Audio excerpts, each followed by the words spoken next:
The latest now on the war in Ukraine and the new threats from Vladimir Putin. He's warning of escalating retaliation against countries that intervene in the conflict, saying that Russia will do what it needs to do to stop them. Our senior foreign correspondent Ian Pannell is in Ukraine. Good morning, Ian.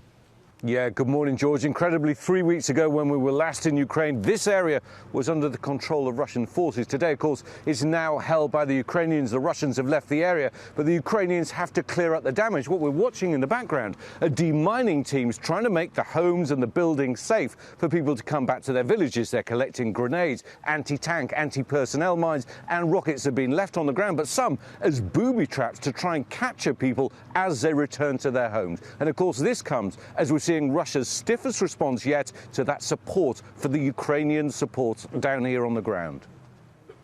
This morning, the Pentagon saying more than half of 90 US howitzers for Ukraine have now arrived. It's weapon systems like these American artillery guns that angers Russia. President Putin with a stark warning to Western nations who intervene in Ukraine. While not directly mentioning nuclear weapons, he hints at it, threatening, "We have all the instruments that no one else could brag about. We will not brag about it." Meanwhile, Russia abruptly stopping gas supplies to Poland and Bulgaria, two NATO countries, a move European leaders call blackmail.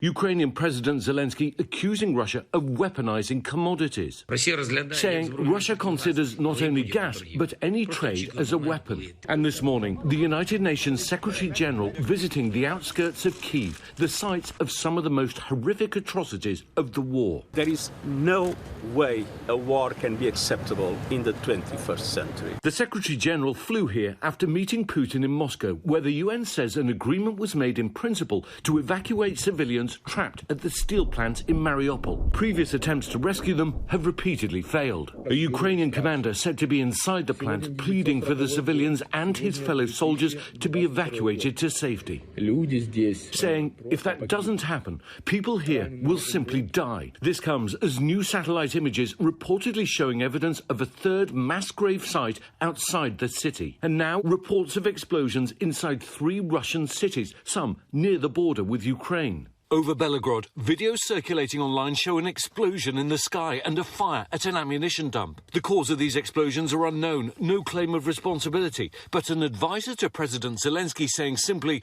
karma is a cruel thing. Well, now the Pentagon is saying that the first 50 Ukrainians have been trained on these US-made howitzers. 50 more are now getting instructions, but these weapons and the know-how can't come soon enough for those Ukrainians fighting for their life in the east of the country. Robin? All right, Ian, thank you. Well, hey there, GMA fans. Robin Roberts here. Thanks for checking out our YouTube channel. Lots of great stuff here. So go on, click the subscribe button right over here to get more of awesome videos and content from GMA every day, anytime. We thank you for watching, and we'll see you in the morning on GMA.